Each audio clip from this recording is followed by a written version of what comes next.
Okay.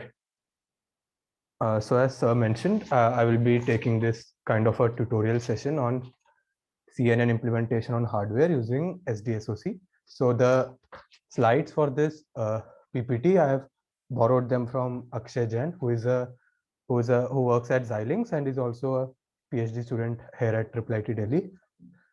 So yeah, so he has done some extensive work in this deep learning for hardware using SDSoC platform. So I have borrowed those slides and I've modified and I've added some slides wherever the content is necessary. So first, let's go through the outline of the entire tutorial. First, we'll discuss the entire complete pipeline from concept to the deployment. So what I mean by this is, like, from concept is that you have a problem statement. Let's say you want to so let's say you have a problem statement in which you have to let's say given an image, you want to classify whether that image is a cat or a dog. So that is kind of a concept. That is a problem statement. Now, starting from the problem statement, you want to design a deep learning model to do so, and you want to deploy that trained deep learning model on hardware. Now, I think this was mentioned in the session by Vipin sir also, that normally when we do on hardware, we don't do the training part on hardware. We just deploy the model. So we will do the training on any framework, on some open source, openly available framework, and then we will deploy them on the board. Then the second part will be, we'll discuss about DNet 5, which is the CNN of our choice, and the Mns dataset. I think you will be all very familiar with the Mns dataset. So, and the LeNet 5 is just is a basic CNN, which we'll consider for this purpose. Then we will do a code walkthrough. I will walk you through the approximate, I'll walk you through the code for training the model on PyTorch, and we will use Google Colab for this. And then we will see how to train the model. So we'll go through each and every step so that we can understand like what all, like everything that there is, so that in case you want to replicate or you use some new model, you won't have to change much. So the flow will be exactly the same. Then we'll learn how to extract the required files, that is the weights, the test data sets, and the test labels for deployment on the board. And then we will do a code walkthrough, which is the C++ code for the CNN, for the SDSoC implementation. Then we will evaluate the code for our, like the C++ code. We'll check for its correctness using the GCC compiler, which is on our system. So before directly going onto the FPGA, it's a good idea to first check if your implementation is correct. So we will do that on our own systems using GCC. Then we'll look into creating the SDSoC project and the overall flow of mapping this C++ project into SDSoC. Then we'll discuss the extension of the current implementation to larger models. Then probably we'll have a demo, and then we'll also discuss some associated research problems. And if there is some time remaining, then we can also discuss some basic quantization methods for model compression. And then there is Q&A. So if there are any questions, you can ask them at any point of time. So yeah, so you can just ask them in the chat or by unmuting, and I will try to answer them as quickly as possible. So now first let's get a very brief overview of what is SDSoC. So SDSoC is software defined system on chip. So it is a development environment by Xilinx, which it basically allows any person to target their application. So it can be any algorithm. They can target that on an heterogeneous SoC. So heterogeneous SoC, like you may be aware, it's SoC with both PS and PL, and without having to go through the entire FPGA design flow. So now what, like normally if you want to develop an accelerator for an heterogeneous SoC, normally you will have to do the FPGA part first, which will be either in Verilog or in HLS. So if you do that, then after that you will have to make a block diagram on Vivado. So I'm talking about the conventional flow using the Xilinx suite. So after making the IP, you will have to make a block design. You will have to add the processing system, the interfaces, the DMA, etc. And then you have to make all the connections. Then after that, you will have to write also the software side code like normally in Xilinx SDK or what. And so it's like a 3-phase process, and you need to know a lot of things to do this entire process. So to make the pipeline a bit more uniform, this SDSOC is used because in this you can, in a single project, you can code for both the software part and the hardware part. So the software and hardware, like whenever I refer to software, it means the PS, and when I refer to hardware, it means the PL or the FPGA. So in SDSOC, you can code for both the software and the hardware in C and C++, and yeah, so in C or C++, and basically your entire pipeline is unified. You don't have to open some SDK tool to configure a software. You don't have to and you don't have to make any block design. So the entire block design part and your interfacing of the software and the hardware, all of them is handled by the tool internally. So of course it will use the C++ code of your, so you can basically write some functions which will be implemented on hardware and some functions which will be implemented on software.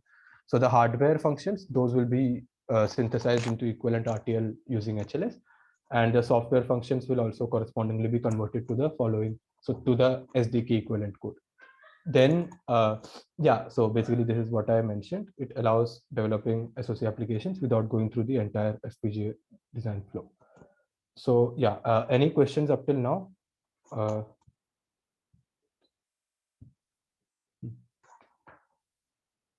So like regarding the outline and the like basic of the SDSOC, if there are any questions, yes, please ask.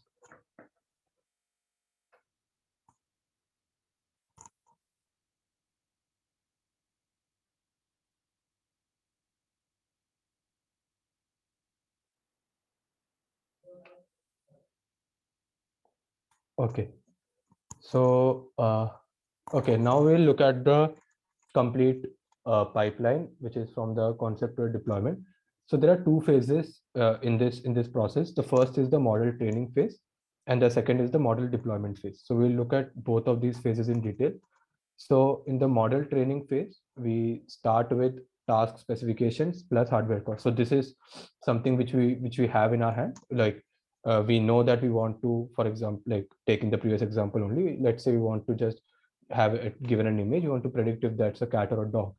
And so that is a task. So what is the specification? The specification could be that we want to get around we want to get greater than 95% accuracy. That is the specification. We want greater than 95% accuracy for predicting whether an image is a cat or a dog, plus a hardware cost. So hardware cost could be either in terms of your board availability, that you have this many resources available and you want to deploy this algorithm within these much resources. That is the first part. Then you need to have a data set. So in some cases, the data set may be freely openly available, like the MNIST or the Cypher 10 or the Iris. So these are openly available data set. But in case the problem statement is in a niche, or is like a very like it's a very new research area, then in that case you may have to generate the data set through some simulations or through some real world reading. Then we have to decide the network. So now the type of the network is decided mainly by experience or by some like knowledge about each of the models. So it is kind of commonly known that for image processing related tasks, CNNs are considered to be good, and for, let's say, language related tasks, RNNs are considered to be good. So these kind of overview pictures can help us identify what kind of models we need to use. And the CNN is not like the baseline. I mean, we can even start with a normal fully connected network, like a multi-layer perceptron. So yeah, so choice of the network has to be made. Then the training. So this training part, from a deployment perspective, you can train on any framework. You can use PyTorch, you can use Keras, you can use TensorFlow, or even I think now you can use MATLAB also for training. Like any framework which allows you to extract the weights of the trained model is fine. I mean, basically that is the only requirement. You should understand how the framework works, and you should be able to extract the weights of the model. That is the only requirement for choice of a training framework. Then following training, we check whether the specifications are being met. So the specifications is that after training a model, I check whether whether the accuracy is greater than 95%. If the accuracy is not greater than 95%, then I modify the network and I retrain basically. So this modification, it can be in terms of like completely changing the architecture, or in terms of like certain hyperparameter tunings and all. So these are following this. We do this process until our specifications are met, and once it is met, we can look at model compression, and finally saving model and extracting the weight. So this model compression, it is kind of important when it comes to like medium to large size models. But for small models, you can directly use the floating point arithmetic, which was used in training. You can use the same floating point arithmetic for your deployment. So this model compression is kind of an optional step. Then you save the model and you extract the weight. So these weights are extracted to use for our deployment purposes. Now the second phase is the model deployment.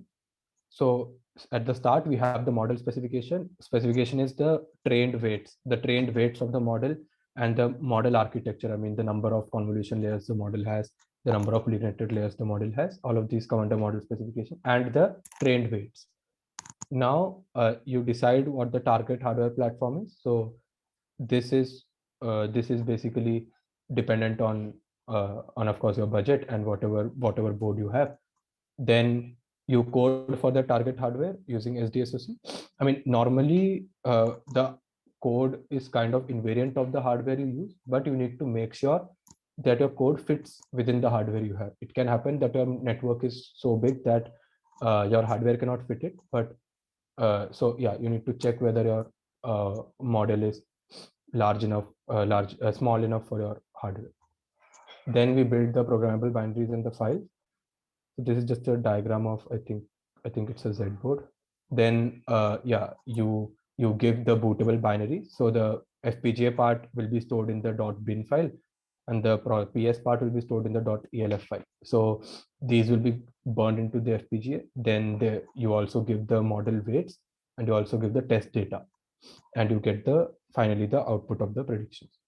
So this will be the overall flow. We will discuss like each of the parts in detail. So if there are any questions, please feel free to ask.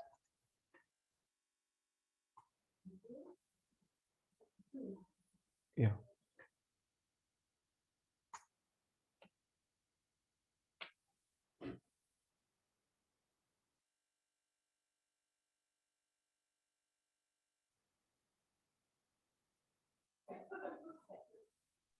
So you can continue. Okay. Now let us look at the LeanET 5 architecture. So LeanET 5 is a very popular CNN. It was proposed by Jan LeCun in 1998, and this so it was proven to be very good for this particular task for MNIST, which is the handwritten digit classification. Even though this image is an alphabet, but we'll use this for the MNIST dataset, which is for handwritten digits. So what are the features of this model? So first, it has two convolution layers. So this is one convolution layer, and this is the second convolution layer. And then it has two max pooling layers. So this is the first one, and this is the second one. And then it has three fully connected layers. So yeah, so you must be already aware about the fully connected layers, and even like maybe the convolution layers and max pooling layers also. But I will just give a brief description of what these does. So the convolution layer is the simple image 2D convolution. I mean, it has a kernel. So in the LeanET case, the kernel the kernel size is of 5x5 with a one stride of 1. And so what happens is it places a 5x5. Okay, one second, let's use a laser pointer. Yeah, so it has a 5x5 kernel. Let's say it places it here, then it performs a dot product with the image. Then it adds some bias and it stores that to the output. Then this shifts to the right, does it again, then shift right, and the stride determines how many pixels this thing shift to the right. And yeah, after it reaches this end, then it goes down and does this again. So that is what your convolution layer does. So the first layer, it has 6 filters, and it has 6 filters, and each filter is of size 5x5. So you have an input of 32x32, and on applying a 5x5 filter with a stride 1 and the number of filters 6, you get an output image of size 28x28. So if yeah, so how is this 28? Because I mean, you have a 5x5 filter, so it will be, so the output dimension will be like 32 minus 5 plus 1, right? So that's how it came to be 28 cross 28.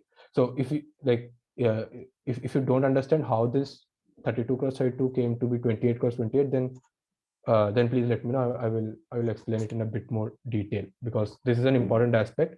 Because while when deploying on hardware, we need to exactly know what the input outputs are of each of the intermediate layers, because otherwise when we code for hardware, we'll have to do it from scratch, right? So in that case, if we only don't know how the inputs and outputs are moving, then we won't be able to code the convolution and the math pooling and the fully connected layers for hardware. So please let me know if there is any doubt regarding why the 32 cross 32 after a 5 cross 5 convolution becomes a 28 cross 28. If it is clear, then I will proceed, because the getting the dimensions is quite important. So can you explain one more time? Yeah, so 1 second, I will just okay, I think it's easier to draw and show. Okay, yeah, so is this visible, right? Right. So Yes. Yeah, so yeah, so let's assume that you have a let's say this image is of, let's say, let's not consider 32, let's consider an image of, let's say, just width of 6, and we have a convolution filter, right? So it is 6 here, and it is, yeah, so it is 6 here and it is 6 here. So let's say, and we have a convolution filter of size 5. So this, let's say this is 5 cross 5. Oh, it's a bit messy, but okay, I will try to. So yeah, so this is 5 cross 5. So at the first point, the filter will be here, right? And this is a 6 cross 6 image. There will be 1 pixel left here. So after the 5 cross 5, so this will give you one output, right? So basically, this dot product will give you one output. Then you move your pixel once to the right. When you move your pixel one to the right, there will be this much, right? So it will be here, and then you will get one output. So basically, you have two. Your output size will be basically 2 cross 2, right? Because there will be 2 here, and when you go down, it will be the same thing, because the image is a square. So when you have a 6 cross 6 image and you have a 5 cross 5 filter, your output is 2 cross 2, right? equals to Now let's say I increase the image size by 1. Let's say I make the image 7, and my filter is still 5 cross 5. In that case, what will happen? Like, what extra will happen? So there will be just one more of this, right? One more time there will be a shift to the right? So is this clear? Like, if I increase the image size 1, there will be one more shift to the right? For the convolution filter. So if I have an image size of 7 cross 7 and I have a filter size of 5 cross 5, my output size will be 3 cross 3, right? equals to Yeah. So now if I go to 8 cross 8, it will be 4 cross 4. So we can kind of get a formula from here. Like, let's say my image is of width I and my kernel size is k, then it can be I minus k plus 1 output. I mean, if I is 6 and k is 5, then it is 2. If I is 7 and k is 5, then it is 3. If I is 8 and k Right. is 5, then it is 4. So you can get this expression. This for stride 1. When it comes stride, well, yeah, this for specifically for stride 1. So our output will be I minus k plus 1. Now, if we apply this to what we have here, yeah, 32 and 25. yeah, so 32 minus 5 plus 1. 5 plus 1, Yeah, so that's how it gets 28. 28. Yeah, and that's 28 cross 28. And since there are 6 filters, so the third dimension will be 28 cross 28 cross 6. Six. So similarly, like similarly, after the max pooling layer, the output, let's say I'll talk about the max pooling once, but let's first assume that the max pooling output is 14 cross 14. So when you give 14 cross 14 input to the next convolution layer, the output again becomes like 14 minus 5 plus 1, that is 10. So 10 cross 10. And there are 16 filters here. So it becomes 10 cross 10 and 16 filters. Right. So I hope the how to calculate the outputs of the convolution is clear, because this is one of the important part of deploying it on hardware, because when we are talking about just the framework part, then even if you don't know this, you will be able to train your model in PyTorch or Keras. But without knowing how the operations work, then we won't be able to implement on hardware. So if the outputs are clear, then I will proceed. Yes, sir. Clear. Yeah. So now the second layer is the max pool layer. I will turn the slideshow. Yeah. So the second layer we have is the max pooling layer. So max pool is a very simple operation. It has a kernel. So kernel size for linet is 2 cross 2. So what it will do is it will place a 2 cross 2 kernel on the output of the convolution layer, and it will take the max value. So when you place a 2 cross 2 kernel, you will have 4 values, right? And it will take the max of those 4 values, and it will give that to one value of the output. And this max pooling layer has a stride of 2 comma 2.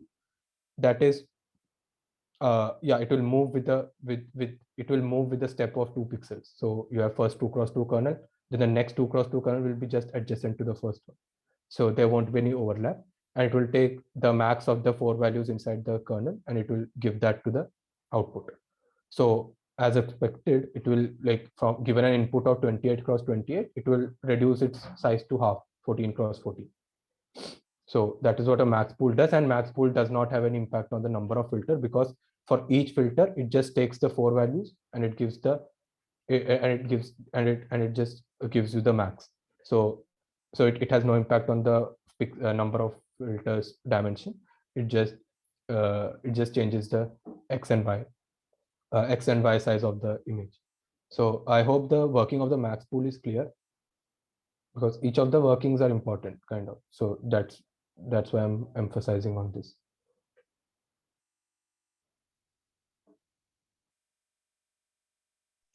Yes, sir. Okay. So now we have understood the max pool layer. So max pool is mostly used just for downsampling, the thing, because if you keep the samples very high, then your model first will become deep, and it has some convergence issues also. So it is kind of expected that we have some kind of downsampling layers. Like convolution also is a downsampling. It's 32 cross 32. It's giving you 28 cross 28, but it is kind of slow, right? Max pooling immediately makes it half. So that's the purpose of using max pooling. So after max pooling, you have 14 cross 14 and 6 filters.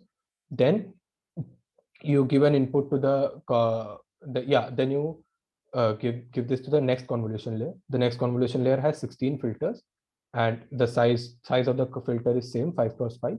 So again, from the previous expression that we kind of derived, we get from 14 cross 14, we get a 10 cross 10. And then from the next max pooling, it will half it again and make it 5 cross 5, and still the third dimension will be 16, because it doesn't have an impact on your number of filter dimension. Then we have 3 fully connected layer. You must be already very familiar with fully connected layer from the previous session itself. And so yeah, this layer has 120 neurons, and this one has 84 neurons, and this one has 10 neurons. So before inputting to the output of this max pooling layer, it will be flattened out and connected to the fully connected layer. So before flattening, this will be a 3-dimensional vector, right? It will be 16 cross 5 cross 5 vector. But after we flatten it, it will become like 16 into 5 into 5 cross 1 vector. So it will flatten, and it will connect to the fully connected layer. And finally, you have 10 neurons at the output. So yeah, so this Gaussian connections is just since this image is from the old paper, it's from 1998. So now this is just basically a metric of the loss. So nowadays we use cross entropy to calculate the loss, but in this the authors have just shown Gaussian connections. So this is an useful link for learning about CNN. So I have just added it here. So if you want to learn more about the working, so this is a good link. Now, now the first exercise was kind of to just to know, given an input, what will be the dimensions of the output of each layer. So that we have kind of done. Now the second part is to calculate the learnable parameters, because if we have to have a exact idea about the number of learnable parameters for each layer, and like while calculating learnable parameters, it will also clear the understanding of how the layer is working. So yeah, it is actually a crucial step for hardware deployment. Now, okay, let us calculate this one. Uh, okay, so I think you can reply in the chat, like whatever whatever could be in these posts. So let's first talk about the layer C1. So layer C1 is the first convolution layer, and it has like 6 filters, and yeah, and each filter is of size 5 cross 5. So the number of filters will be 6. So what will be the filter size? 5 cross 5. Yeah, it is 5 cross 5, but how many filters are there? Like for one Into filter, what will 6. be the no, that is the number of filters, but you have a filter size of 5 cross 5, but your number of filters in that will be dependent on the input, right? Input channel. Yeah, so there will be 5 cross 5 cross 1 in this case.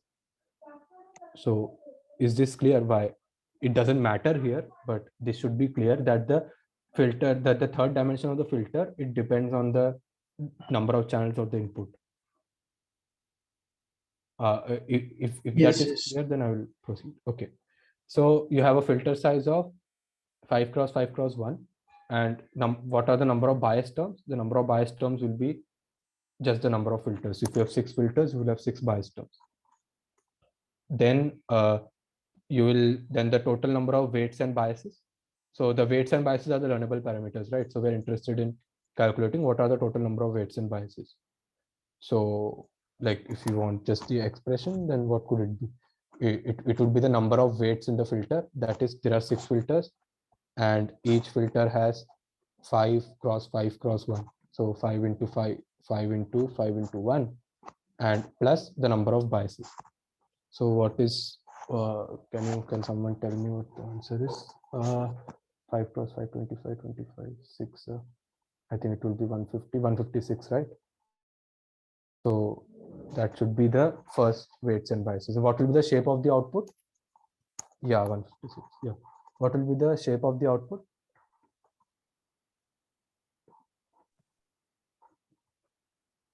I mean, you can write in the chat or even unmute and say it. 28 cross 28 cross 6.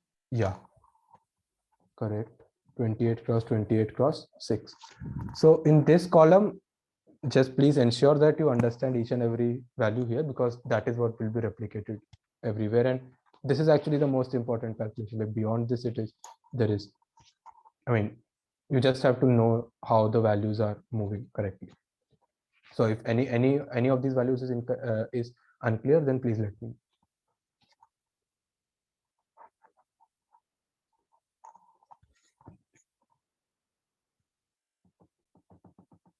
Okay, so now let's also do this for the layer C3. Layer C3 is the second convolution layer. So the second convolution layer has 16 filters, right? So filters will be 16. And what will be the filter size? What is the filter size here?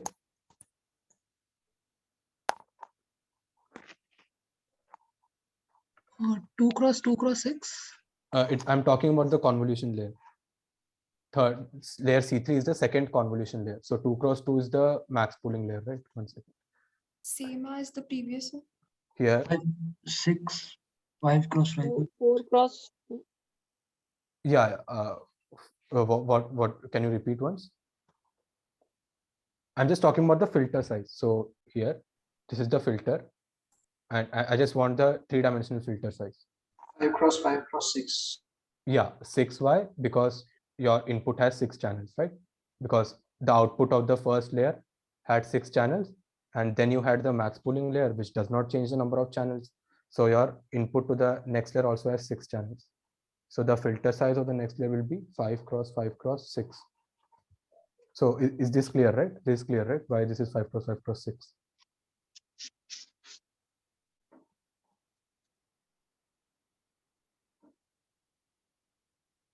Okay.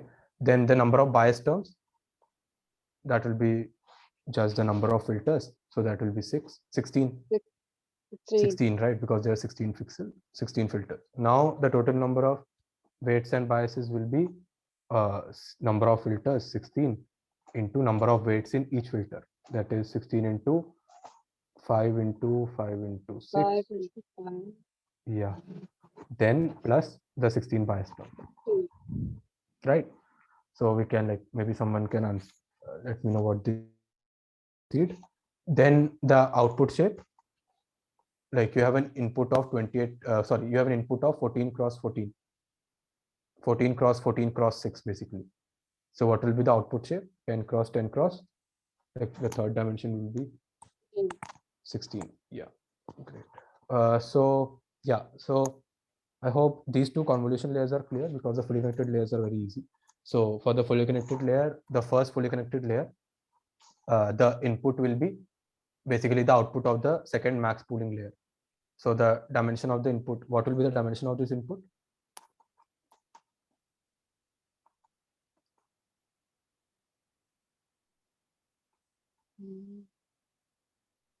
If you talk about this layer, yeah. So the input is 16, 5 cross 5 cross 16 basically, right? Because that is the output of this max pooling layer. So can someone tell me what will be the input to this fully connected layer? The exact dimension? 5 cross 5 into 16. Yeah, but that will be a third, like when you connect a fully connected layer, you will have to flatten it, right? 450. Yeah, I mean, 5 into 16 cross 1. So is this clear?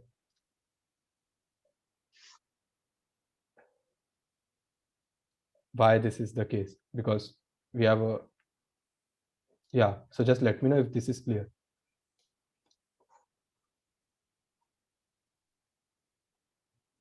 Yep, clear. Yeah, okay. Yeah, so that is the input cross 1. It's cross 1 because this is flattened, and if it was, if there was no fully connected layer, then it would have been 5 cross 5 cross 16, because that is the actual output. Then we flatten it to get into this one dimensional vector. Then yeah, क्या हो गया? I think someone has unmuted. Okay, the output will be the number of neurons, right? What the number of neurons is 120 for this layer, so output will be 120. And the bias terms, that will be equal to the number of neurons, that is 120. So the total weights and biases, so for the fully connected layer, basically every neuron here is connected to every neuron here, right? So the total number of connections will be just this dimension into this dimension. So that will be basically 5 into 5 into 16 into 120 plus 120, because there are 120 biases, right? That is the for the first fully connected layer. Now for the second fully connected layer, what is the input shape? Like for this layer F6, what is the input shape?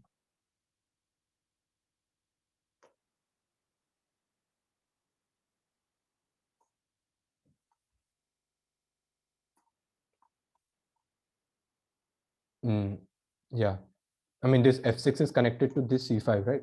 This layer. So the input shape of F6 will be the output of the previous fully connected layer, right? So yeah, 120. So the input of this F6 will be 120, and the output is 84. So again, the number of bias terms will be the number of output neurons, 84, and your total number of weights and biases will be, I mean, you can just type in the chat or even tell me.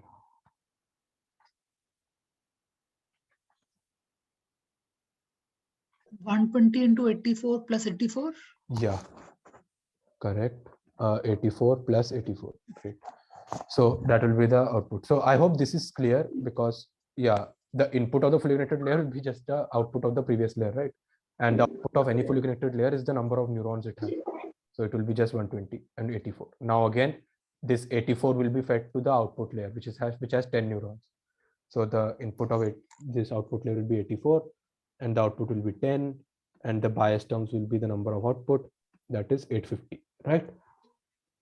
And the total number of weights and biases is 850. Okay. So now we okay, I'll get back to the presentation mode. Okay. Okay, so we have done this exercise. So we now know what are the learnable parameters of each. So this is, I think, just a calculated version of everything. Yeah. So, so now we know what are the how many weights and biases are each of our layers have, and from this, what can we observe? Like total parameters is 61,706. Total parameter is basically the sum The of UV. all these. Yeah. YUVI. Okay. So the total number of parameters is 61706, which, and this total number of parameters is an important metric because this parameter will determine whether your model fits on your model as a whole will fit on your hardware or not. If you know your model has 61,706 parameters, then you kind of have an idea about what will be the memory requirement of the model, not the compute requirement, but what will be the memory requirement of the model. Now, which layer is memory intensive? So can someone just quickly tell me?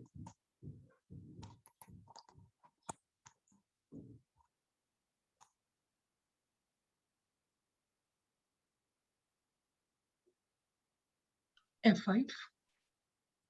Yeah, F5 is the most memory intensive, like simply because you have more weights and biases, and you have to store more. You have to store more data to compute the F5 model. So in general, the fully connected models have a higher memory occupation than your convolution models, like except the output model. But in general, fully connected models consume more memory because you have to connect every neuron to every other neuron in the next layer.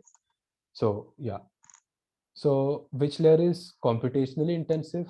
I mean,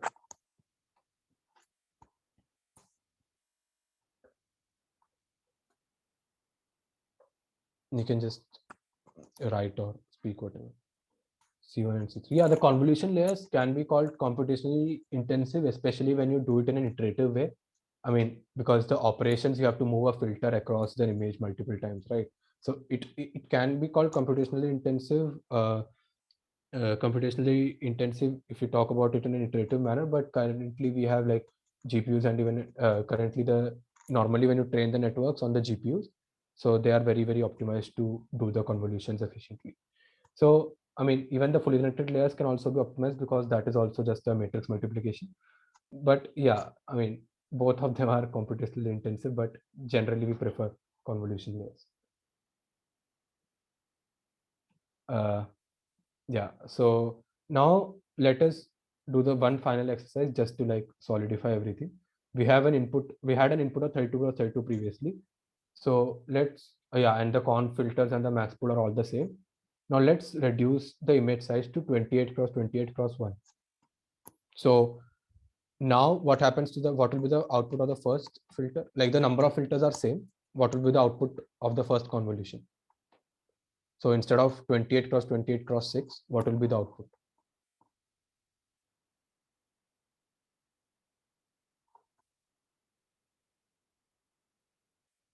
24 cross 24.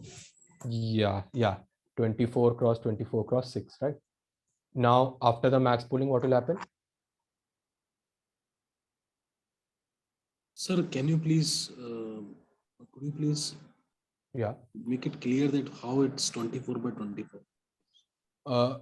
As in, yeah, so should I like explain by that drawing again? Or because essentially you have 28 cross 28, you'll cross 5 filter here, and then you will move it to the right till you reach the end of the image, right? And since it is symmetric, so both sides are the same. But if you start here and then you move to the right, how many times can you move? You will move 24 steps, right? Because you start from here, you have 5 cross 5. So after that, you will move 24 steps. So is that clear, or should I explain Yes, that? yes, sir. With a stride of one, sir, right? Yeah, with the stride of one. Exactly. Okay, sir. Strides and all are same. Yeah. Yes. Yeah, so 24 cross 24 cross 6. So after the max pooling, what will it become? I think Animesh has written in the chat. Yeah, it will be 12 cross 12, right? 12 cross 12. Great. Now the next convolution layer, what will be the output? The input will be 12 cross 12 cross 6. What will be the output?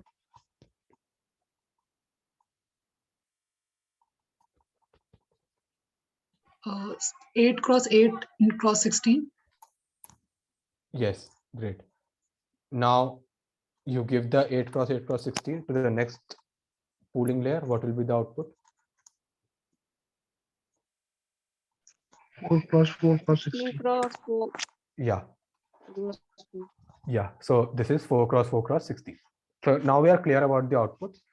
Now let's talk about the number of learnable parameters. So when we talk, we changed the size dimension of the input, but did it change the number of learnable parameters of our convolution layer? Like if we talk about layer C1 specifically, did the number of learnable parameters change? Yes. How? Can you just explain how do you think these learnable parameters have changed? Because the filter size get we changed the filter size as well, so it got reduced. Now the filter size is 5 cross 5, right? Still, we have changed the input size. We So have just because changed. the filter size is same, so there is no change. Yeah, because we have essentially just changed the input, so the output will change, obviously, because we changed the input. Yeah. The filter which is convolving is the same. The number of filters are still the same. So that means the learnable parameters will also be the same, right? Because the learnable parameters of a conv layer are just the filter weight. And as long as the filter is same and the number of filters are same, the learnable parameter of the conv layer is the same. But if we talk about the fully connected layer, specifically the C5 layer, has the learnable parameters changed?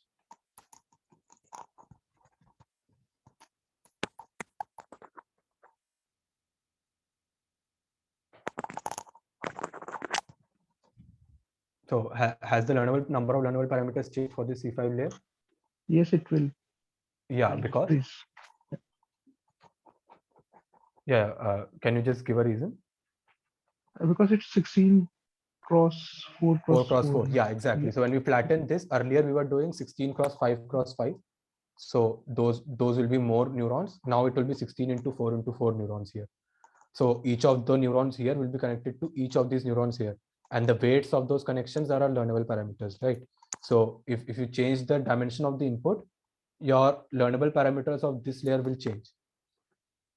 But these all layers will be same because the output of this layer is in any case 120, irrespective of the input. But the number of learnable parameters of this C5 layer, that will change if you change the size of the input, right?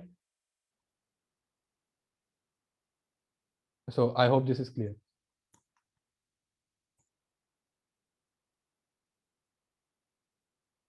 Okay. So that is what. Okay, so now the learnable parameters of this new network for convolution, there is no change. It is the same as before. But for fully connected layer, yeah, so the input of C5 layer has changed. So correspondingly, the number of weights and biases of the C5 layer has also changed. So it has kind of reduced, right? I hope this is clear. This is actually important because from this we find that for LeNet, we have to fix the size of the input beforehand, right? Because all of the images in our training set and our test set, they have to be of the same size, because otherwise the number of learnable parameters will vary, and that means that you cannot run two images through LeNet which have different size, because one will need more learnable parameters than the other.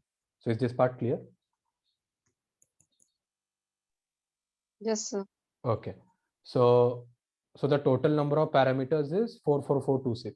So this is the sum of all these parameters. So you can remember this number because this will be the number which we use later quite extensively. So this is 44426. This is the total number of parameters of the LeNet for which the input is 28 cross 28 cross 1. Now, what about the max pool layer? So does the max pool layer have any learnable parameters? I mean, No. I think I have written it already. Yeah, it doesn't, because it just has to take the max, right? You give an input, it just takes the max value. It does not add, it does not operate on it. It just reads the input and it gives the max value. So there are no learnable parameters for max pooling layer. So that's why we are not talking about the weights or biases of the max pooling layer. So why is the model called LeanIt 5?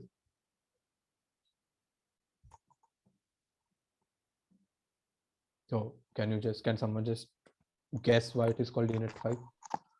It has 5 layers. Because of the filters. Because of filters, as in filters, as in I think because of Filter layer. size. Filter size is 5 plus 1. Because of the layer, number of layers, it has 5 layers. Number of layers is 1, 2, 3, 4, 5, 6, 7, right?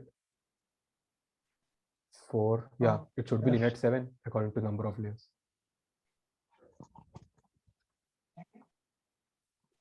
And filter size is a good guess, but normally filter size is a hyperparameter. I mean, we try to tune it such that a good filter size is obtained, because the number of we use it as a hyperparameter. It is normally not the defining point of an architecture.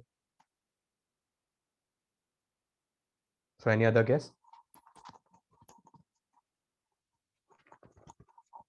Okay, so it's called LeanIt 5 because it has 5 learnable layers, right? Because out of the 7 layers, you can ignore the max pooling layer because these are not learnable, right? I mean, the layers whose weights can be trained, those are 5. You have 2 convolution layers whose weights can be trained, and you have 3 fully connected layers whose weights can be trained. So that's why it's called LeanIt 5, because it has 5 trainable layers. So I hope, just some trivia. Now, which layers? So this is kind of an extension of the discussion which I think Sumit sir had in his session on when he discussed about hardware software co-design. So out of all these layers, you have 3 type of layers basically. You have a fully connected layer, you have a conv layer, and you have a max pool layer. Which layers should be better on the PS and which layers should be better on the PL? PS is the software and PL is the hardware. Yeah. Can someone like guess with some and have some reason for why?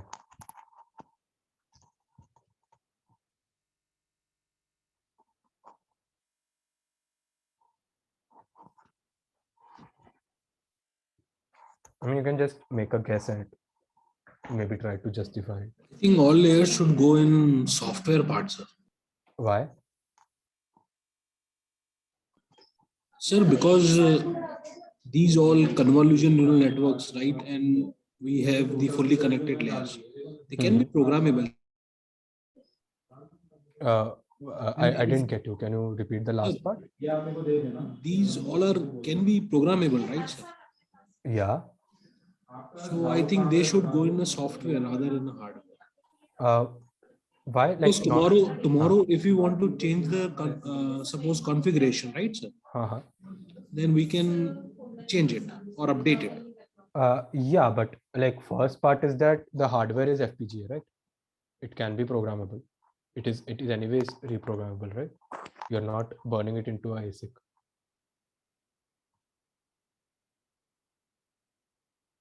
Plus, normally when you design, if you change the, like normally when you have a problem statement, you focus on the architecture and you finalize the architecture first by training it on your PyTorch or your Keras. Only after you get significant performance improvement, you go on the hardware or you go on the board, right? So your architecture, I mean, day-to-day basis, I don't like, why would your architecture change on a day-to-day basis? If you develop a better architecture in the future, first of all, you will first train it completely on the on your frameworks, and after that you can anyways reprogram them on the FPGA. The PL is not, it's not an ASIC, right?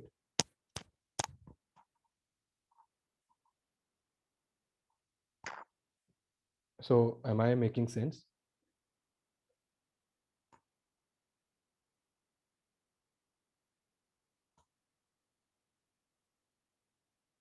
So just a guess, Uh-huh. since we are saying that the convolution is computationally most expensive one, we can, in some sort of way, if we can utilize the memory, then maybe it can be mapped to hardware more efficiently. And when we come to the part where we are flattening the output and going to the fully connected layer, the memory utilization seems to be very high. So it can go to the PS then. And even like if we want to do any, I don't know if any operation is happening in that layer. So since the dimension is like singular, so even if we try to partition it or something like do memory partitioning, then again the partitions will be higher. This is what I think. Yeah, I think the reasoning for the convolution and the fully connected layer makes sense, because I mean, like, yeah, so the convolution layer, like the logic is correct, right? I mean, the most basic part when we like, what is the benefit of PL? Like, what is the, like, why do we use the PL anyways?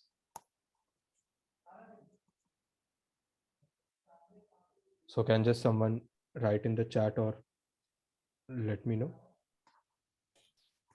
To parallelize the operations that we can do. Yes, yes. So what in convolution, you can parallelize the dot products, right? Yes. Each of the individual, wherever the kernel is, you can parallelize this. So this is parallelizable, so it can be a candidate. For max pooling, you have to again put a kernel and take the max of all the 4 values inside it, right? So you can parallelize that too, right? You can have multiple kernels at the same time, all of them taking the max values. So this can also be parallelized, right? Max pooling.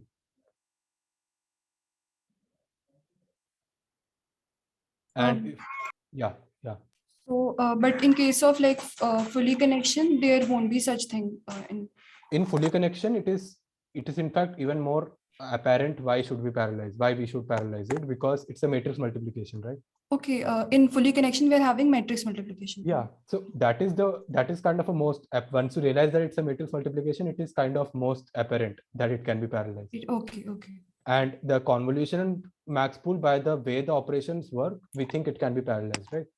So in theory, all of these 3 layers can be mapped efficiently to the PL to parallelize them.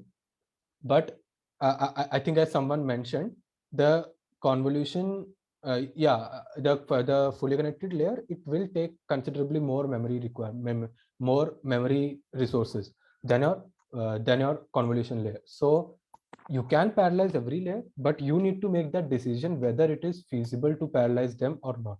So for example, yeah, while all 3 of them, so is this clear why all 3 of them can be parallelized? I mean, just at an operation level. Yes. I'm not saying that we should parallelize all 3 of them. Like, all 3 of them can be parallelized. It's Yes, not, yeah. So none of them are sequential operations. All 3 of them can be parallelized, but it may not be necessary to do so. I mean, we should apply hardware software co-design methodology. So what do I mean by this? We need to check whether having a layer on hardware is giving us the kind of benefits that justifies the resources it is taking. I mean, it may happen that putting your convolution layer on hardware gives you an improvement of 10 seconds in your runtime, 10 seconds per sample in your runtime. That is a huge improvement. That is a justifiable reason to use convolution layer. Now, it may happen that using the fully connected layer on hardware gives you a performance improvement of only, let's say, 0.5 seconds or 1 second. But it consumes your hardware resources. Let's say it consumes 20% of our hardware resources, because we know that it is kind of heavy, the memory part especially. So we need to we will get some speed up on putting all these. If you put all of them on the FPGA, there will be some speed up, but we need to take the trade-off of whether the speed up we achieve is good for the area it is consuming, because area can be quite an important factor when when discussing design, because area is directly proportional to the budget, right?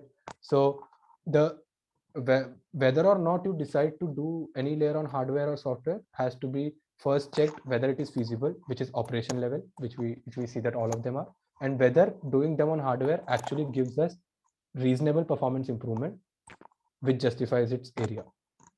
So I hope this point is clear. Yeah, and again for the activation functions, the decision regarding that has to be made whether you need to, let's say, have an exponential activation function. It may be that it is quite inefficient to compute on the hardware. In that case, it may be better to compute on the software. So such decisions you have to make based on experience and based on like data analytical results. So I hope this slide is clear. Please let me know if there are any questions in this. Okay. If there are none, I will proceed. But this is an important aspect, right? Because coding and just running the CNN, that is good, but making it efficient is like if we have a PS and a PL, why not use both for their own benefits? So this YouTube video, so I think this is the this is my BT presentation. In this I've discussed in detail about the different layers and why or why not they should be on the hardware and on the software. So you can look at that if you are interested in this. Now this I will just quickly go through this. I think you will be aware about the Mns dataset. That it's a dataset of 110 digits. It has 10 classes. It has 60,000 training samples. It has 10,000 test samples, and each sample is of 28 cross 28 single channel. So that's why we did that exercise about changing the size to 28 cross 28 cross 1, because that is the actual Mns size. And you have 28 cross 28 cross 1 images. And so this is how the Mns dataset looks like. These are handwritten images. And yeah, so we will use the training set of 60,000 to train our CNN, and then we will test that on the test set. Okay, we now have the idea of the entire network, how the network works, and the data set. So if there is any question, please ask, and otherwise we will just move ahead.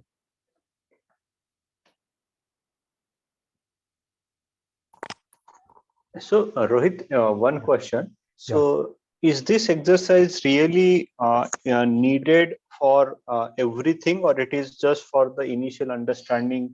We need to do it. Like, for example, tomorrow we will models. Do we need to be aware about all these each layer by layer details, or sometimes it can be ignored and you just once you have the initial understanding, then you can automate the process. You don't need to worry about each and every factor.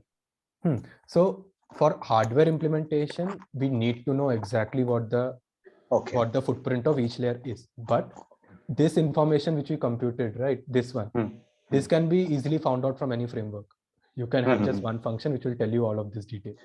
But still we need to be aware about this. Yeah, we need to be aware about this, because let's say I code for first LeanIt. For LeanIt, I can take care of these things and I can parameterize this in my implementation. Then I can just change the parameters based on what the framework tells me about, like these weights. You don't have to sit and compute all of these values, but knowing this is a important aspect when it comes to implementing this on hardware. Okay, thanks. So that is okay. So if there are no other questions, so now let us, okay, so now we come back to this pipeline. So we define a task for ourselves. The task is we want to classify handwritten digits with minimum 97% accuracy. So this 97 is a requirement that we have, and we have to get at least this much. Data set is MNIST. Network we decided to be LeanIt. Now we get to the training part. Yeah, so this, since I have already trained the LeanIt for the MNIST, and it is kind of known that the LeanIt performs very well. So this modify the network is not really valid here, but in most of the real cases, it will be very surprising if your model works for the first time. You will almost always have to modify something, modify the hyperparameters or do something else to make this work. So we'll now get to the training part. Yeah, so now we'll do the training in Google Colab. Okay, so I hope you are familiar, you have some amount of familiarity with Google Colab. So it allows you to run your code without having on like Google's CPUs and their GPUs. So if you want to train some deep learning model, you can choose a GPU runtime from here, and you can just connect it. And so this is a course on deep learning for visual computing. So this is an NPTEL link. So this is a good course for having these DL techniques for this image processing. And like the layout of this this code is like kind of so this is the okay, so we are talking about PyTorch. So I think you are a bit familiar with Keras and TensorFlow from the previous sessions, right? So I'll just talk about PyTorch. So PyTorch is just another alternative framework for training machine learning and deep learning models. And it is not necessary that you have to use PyTorch. You can even use MATLAB. I mean, or even Cafe or any other framework. But PyTorch has the most amount of documentation related to this field, and also it has a good forum to help in case you get stuck. So first we import some things. So these three are just mandatory requirements. So torch.nn.functional will give us all the layers, the conv layers, the max pool layers. NumPy is for computation. This transforms is to like scale the image, crop the image, resize the image. And this datasets is from where we'll get the Mns dataset. And this torch.optim is for the optimizer of the network. So we'll just run this layer once. Okay, now the first step is, okay, let's talk about this later. The first step is we load the training set and the test set. So the training set is datasets we like the PyTorch libraries has the Mns dataset built into it. So you don't have to give it some folder with the handwritten images or anything. You can directly load it using this datasets.mnist train equal to true and transform equal to apply transform. So what this transform is doing, transform.resize 28. So as I mentioned earlier, for LeanIt to work properly, all your images have to be of the same size. So it doesn't necessarily have to be of 28, but it has to be of the same size. All the images have to be the same size. So we need to ensure that all of them are transform.resize 28. So this just resizes it to 28 cross 28. Then this batch size is to like process in batches since we'll be using a GPU. Then then there is a train loader, torch.utils.data loader. You give the train set. So train loader is an object which PyTorch uses to interact with the model. It is the object which stores the data. So this data loader, you give it the train set and you make the train loader. And then similar thing you do for the test set. So you use dataset.mnist train equal to false, which will give you the test set. And then you make the test loader similar to how you made the train loader. So now we just run it. Yeah, so the number of samples in the training set is 60,000 and the number of samples in the test set is 10,000. So I hope this preliminary part is clear, because like if each of these, this is just a combination of small snippets. So if each of them are clear, then you will be easily be able to deploy and train and deploy your own models in case you need to. So if there are any doubts, then please ask.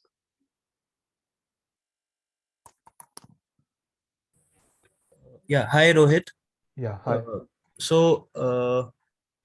Here you have just one file of Python code. Suppose you are using multiple files in that you have a bigger model, suppose. So you have to go to another file and fetch some data. So you have blocks of code written in different files. So how can I use this Collab from Google to run my code then? So for Collab, you won't be able to use code from other files, because like the purpose of Collab is that you have these cells, right? So what you can do is whatever code you have, you can make one file as like one cell here, and you can run cell by cell, right? So here you can, like, let's say you have one file which has the model. So that model file can be in one cell, and then the next file can be in another cell.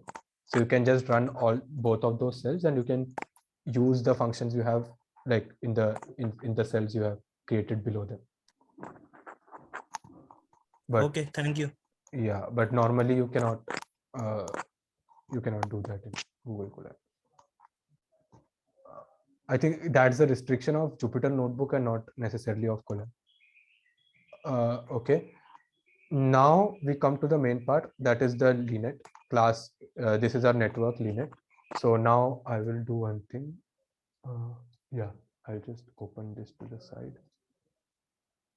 Where was it? And I will just, okay.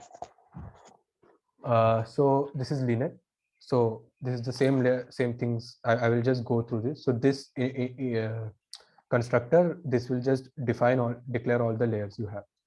Define all the layers you have. So the first is the con1.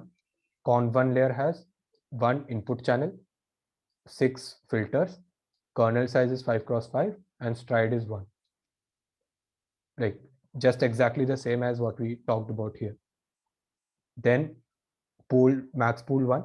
Max pool 1 is nn.maxpool2d. This is the max pool function for PyTorch. Then you give a kernel size 2, stride 2, same as before. Now the second conv layer has number of input channels 6, which is the output of the first one. Number of filters is 16. The kernel size is 5, stride 1. Similarly, the max pool is the exactly same. Then whose input is 256, right? That will be the flattened output of the max pool, 256, and the output will be 120.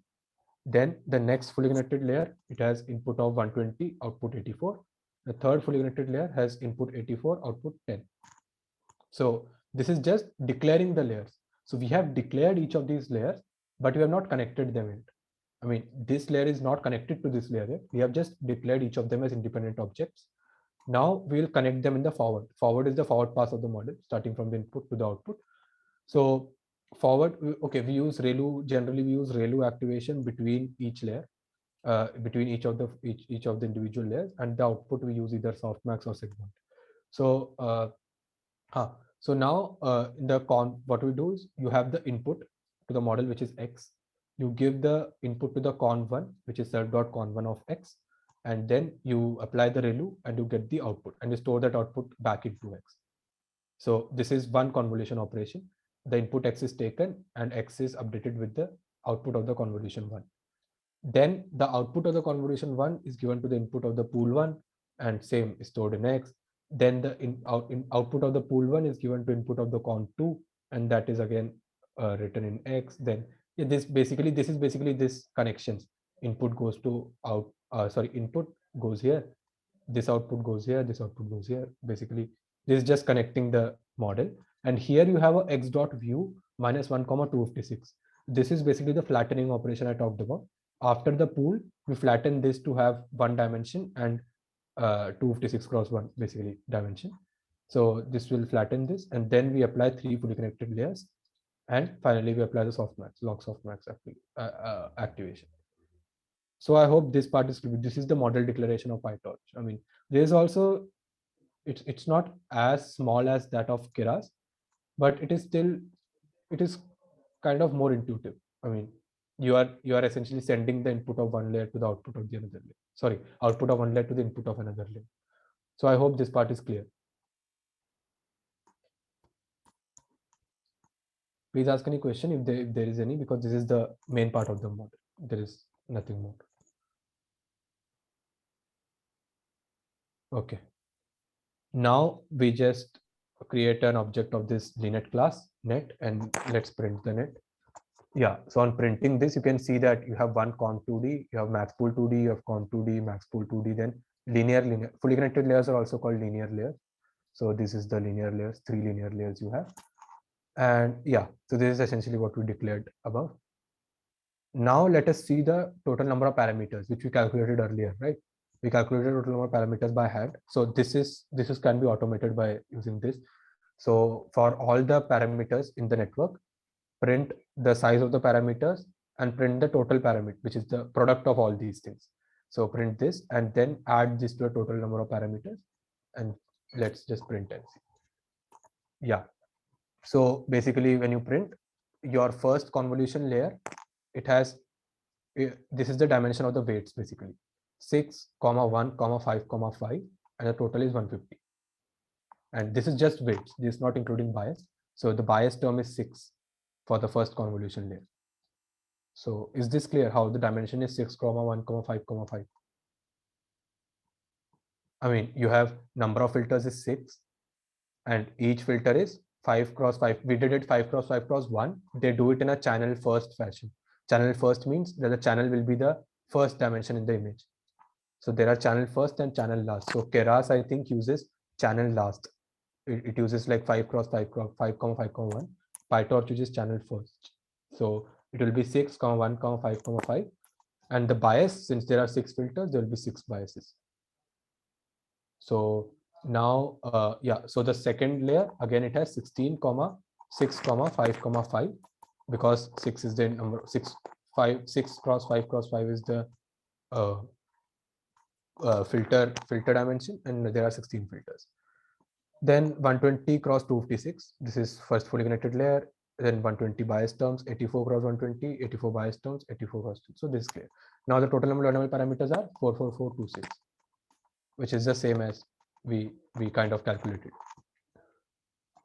So we have ran this. So if there is any doubt, then please just interrupt me and you can ask. Now,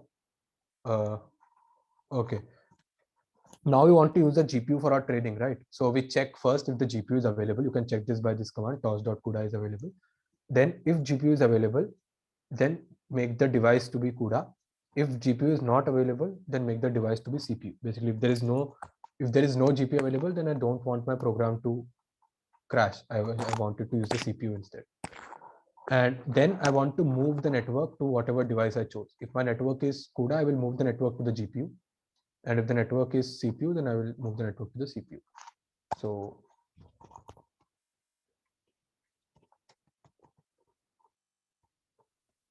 just checking whether GPU is available. Yeah, and it has moved the network to the GPU. Now we define the criterion. Criterion is basically the loss which you use. So normally for classification problems, we use cross entropy loss, and for regression problems, you use MSE loss. So since this is a classification of digits, so we will use cross entropy loss and n dot cross entropy loss. And as an optimizer, you can use, there are many different types of optimizer, but we will use stochastic gradient descent, that is optim.sgd. We give the parameters, the optimizer, the aim of the optimizer is to calculate the gradients and propagate the loss, right? So it needs the weights of your models. So that's why you give net dot parameters, you give it a learning rate, momentum. These are all hyperparameters for the optimizer. So I hope each of these parts are clear. I'm just rushing by because if you're not familiar, you can interrupt me. Okay. Then the next part is training. Yeah, so this is the training of the network. Now here what you first start with. So this is the second important part of the code. So you give it the network, the model you have, and the number of epochs you want to train. What it will do, it will first set the model to train mode, net.train. Then for index of the batch, comma, input, comma, target in train loader. Basically for every input and its corresponding ground truth in the training loader, you move the input and target to your device you want. I mean, inputs, comma, target is input.to device and target.to device. If your model, if you are running it on the GPU, your inputs and targets need to be on the GPU. So that's what this step is. Then optimizer.zeroGrad, this just initializes the optimizer. Then you get the predictions for the input. Getting the prediction is very easy. Just do net of input. I mean, net is your model of input. So you give the linear to your input and it will give you the outputs. Then we just print the shape of the inputs and the outputs just to check, just for our own knowledge. Then the loss, which is criterion of output, comma, target. So this will calculate the cross entropy loss between the predicted outputs and the ground truth. And this loss dot backward, this step will propagate the loss backward. I mean, this is basically a gradient descent step. And then optimizer dot step. So this step will calculate the gradients, and this step will update the weights and the biases based on the calculated gradients. Then you add to the train loss just to see whether our training loss is decreasing or not over epochs. And this is the predictions. So if you get to this layer, so this is the output of your network will be 10 cross 1, right? But we want to predict a number, right, which is 0 to 9. So basically the output here will be the probability. If let's say the 0th neuron has a number 0.5, that means this image is half likely to be the 0 and half likely to be any other ones.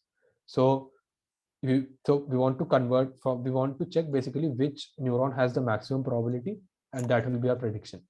The predicted will be tosh.argmax of output. So outputs, whichever neuron has the highest probability, just give me that index, and that will be my predicted output.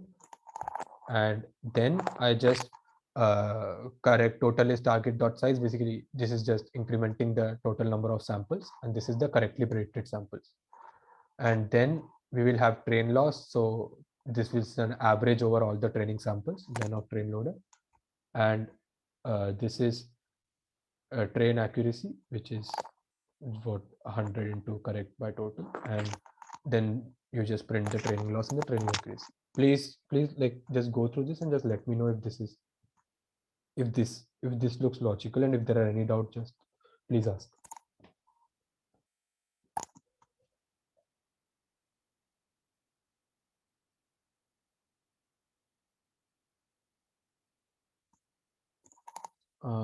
I think we don't need this. I'll just remove this now. Okay.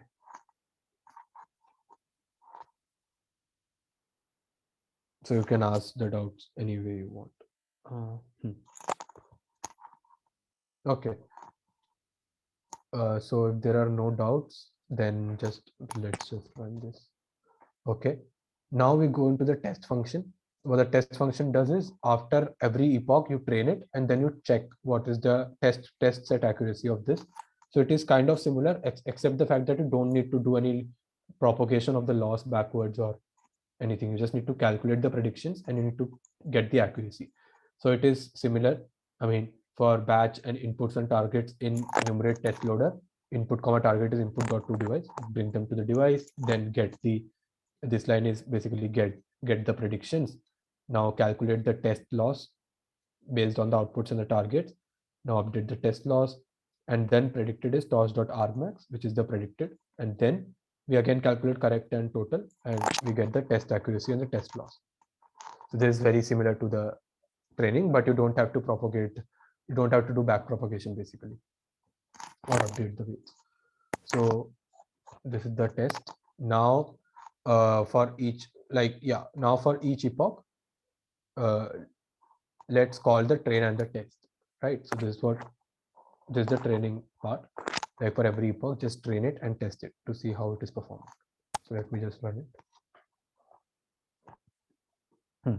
So now let one epoch just complete, then we'll talk about it. So so this is the input size, that is 100, 1, 28, 28, and the shape of the output is 100, 10. Can you explain why this is the case? Why it is 100, 1, 28, 28?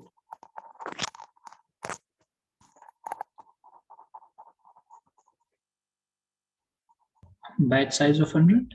Yeah, so you have 100 batch size, means it will be processing 100 images together.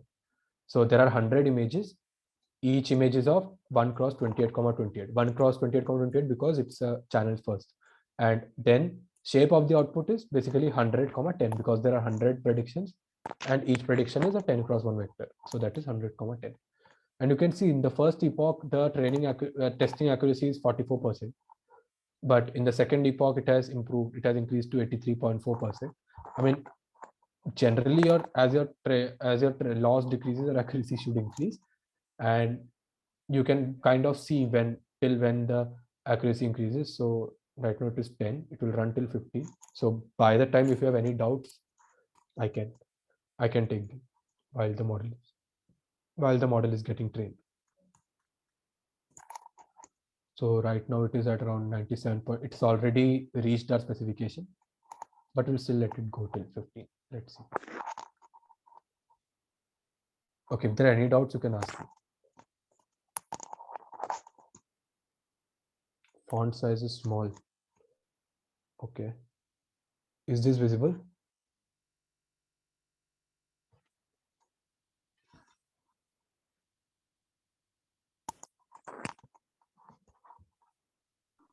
Sir, can you suggest some types of modifications we can do in this model? Okay, so the first modification, normally if your accuracy is poor, is to change the learning rate, or like normally what you do is this learning rate. Where is the learning rate we define? Yeah, this learning rate we have fixed it to 1e minus 3, right? So you can kind of play around with the learning rate to see whether learning rate impacts, because sometimes it may happen that your model is stuck at a local optimum. In that case, the learning rate may be too small to escape out of it, or some cases the learning rate may be too large. If the learning rate is too large, you will see that your accuracy is jumping from between two values, and it is not really converging anywhere. So that is one case. Or you can, yeah, that is learning rate modification is the most basic step. Then you can try changing the optimizer to see if it has any impact. And then you can even look at changing the architecture. You can, I mean, if let's say you reduce the dimension of the weights, if you reduce the size of the kernel, you make it 3 cross 3, your number of learnable parameters will increase, right? So it can have an impact on your training performance. So stride, if you decrease the stride, then also your number of learning parameters will your sorry, if you decrease the stride, it won't impact the learning parameter, but yeah, it is also a hyperparameter that is used. But yeah, these are the things which you can do. Or you can add more layers. You can add one more set of conv and max pool before the linear. I mean, these are the things normally which are tried. Sir, can we optimize the hyperparameters? Like, is there a way we can say that these hyperparameters are the best for my model or something? Yeah, I mean, normally you don't manually change it. You can do a grid search. I mean, you can write code which can automatically test for many hyperparameters, and then you can see the performance for each hyperparameter, and then you can say, okay, this hyperparameter is best. Maybe learning rate 1e minus 3, it converges after 100 epochs. But if I decrease my learning rate to 1e minus 4, it converges after 50 epochs. It may happen. In that case, I will prefer to have a lower learning rate. But these can be done automatically. You don't have to sit there and vary your hyperparameters. You can do that by code, but when we are learning, then we can do it manually. Okay. What is the benefit of LeanIt over fully connected ANN? I mean, the benefit of LeanIt is the convolution part, because the convolution is it has been shown to be much better for images, because the operation of the convolution, right? It has a lot. It preserves your locality. I mean, the size of your kernel. It helps you restore the spatial what do you say? Spatial locality of your image. And for image cases, it is a useful metric, because as you increase the convolution layer, you get more finer features as you reduce the size of the images. But if you have smaller convolution layers, if you have smaller convolution layer, then that gives a more coarse-grained knowledge about your image. Plus, fully connected layer, as we saw earlier, is very memory intensive. So it is recommended to use convolution layers whenever possible. And if you use convolution layer, you can make your architecture invariant of the size of the input. As we showed earlier, the learning parameters does not change if you use convolution layers. So I hope that is clear. Thanks for this. Okay, thank you. Now, okay, so I think we have trained. Yeah, so we have trained and we're achieving a test accuracy of around 97.87%. So this is good enough for our specifications, right? And now, okay, and now we can try to save the model and the weights. So first, since this Google Colab it's like connected to the Google Drive, I can mount my drive using this and just granted permission and allow.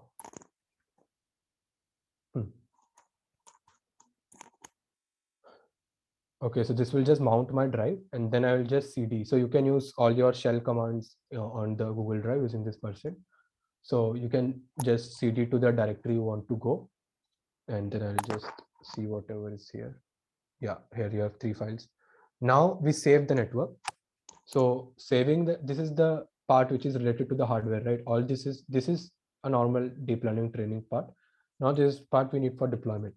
Now first we save the model, we save the state dictionary dictionary. State dictionary just tells us what is basically the current state of the model. It will tell you what are the layers and what is the learned weights of those layers. So it will store basically all the learnable parameters in this linear terminus train model.path, this file. So if I just save it, so it has created this file, and it will write whatever I want onto, it will write this state dictionary of this trained model onto this file. Now, if I just go into my drive and see, yeah, so this file has appeared, right? So this is my trained model. So it is very important to save this as soon as you have a trained model, so that you don't lose it, because just in case your window closes or your Google session gets over, your model will be lost if you don't save it. Then we want to write the test data and the labels, the test labels to your file, because we want to test the hardware model on the same data that this PyTorch model has been tested on, so that we can verify whether they are the same. So for every data and target in the test loader, you move the data to the CPU, because you want to save it. We need to bring it to the CPU if it is on the GPU. Then numpy.save text test process new.dat, and here we are reshaping the image to 10,000, 784, and this 784 is basically 28 cross 28, and we are reshaping it, and we are saving the test data to this file, and we are also saving the test label, which is 10,000, 1. So this will save just two things.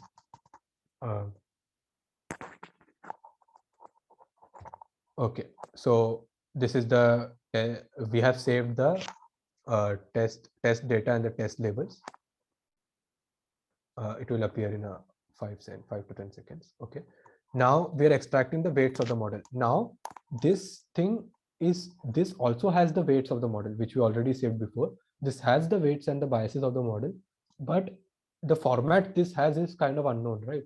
We need it in a format which we know completely, because on the hardware end, we will be reading from these files to load our weights and biases.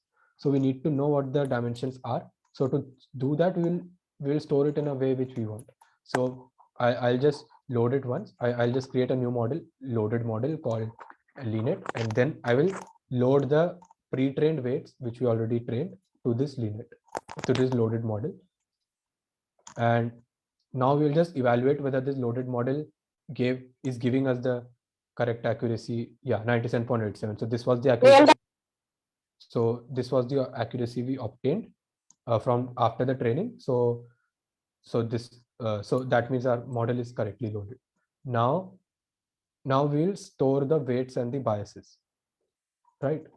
Yeah, now we'll just store the weights and the biases. So w_c1 is basically load model .conv1.weights.data. So this is really intuitive, right? The model, you get the conv1 layer, and you get the weight, and you get the data, take it to the CPU, you detach it from the PyTorch, and then you convert that to a numpy array, and you make the data type to be a float.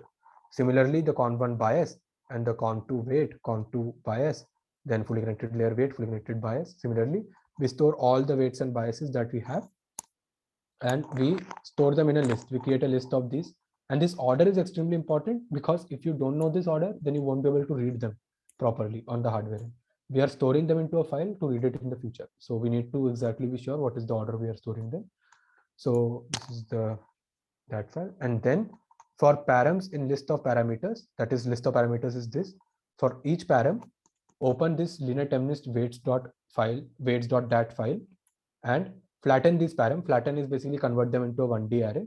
Flatten this param and write it to this file. So this is what. So in this way, we exactly know, okay, w_c1 is written first in a flattened manner. Then after that, b_c1 will be written, then w_c2, then b_c2.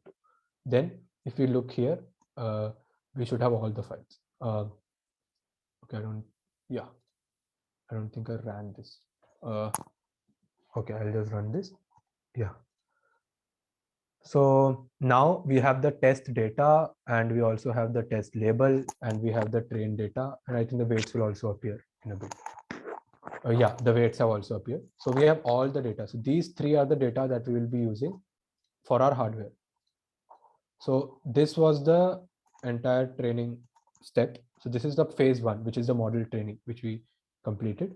now, since it's already exceeded the time, we'll do the phase 2 in the tomorrow's session. And yeah, I think sir had some meeting, so he had to leave. Yeah, thank you, Rohith. So the meeting has ended. So if anyone has any question, you can still ask, or they can mail you. Okay. Anyone has any questions? Yeah.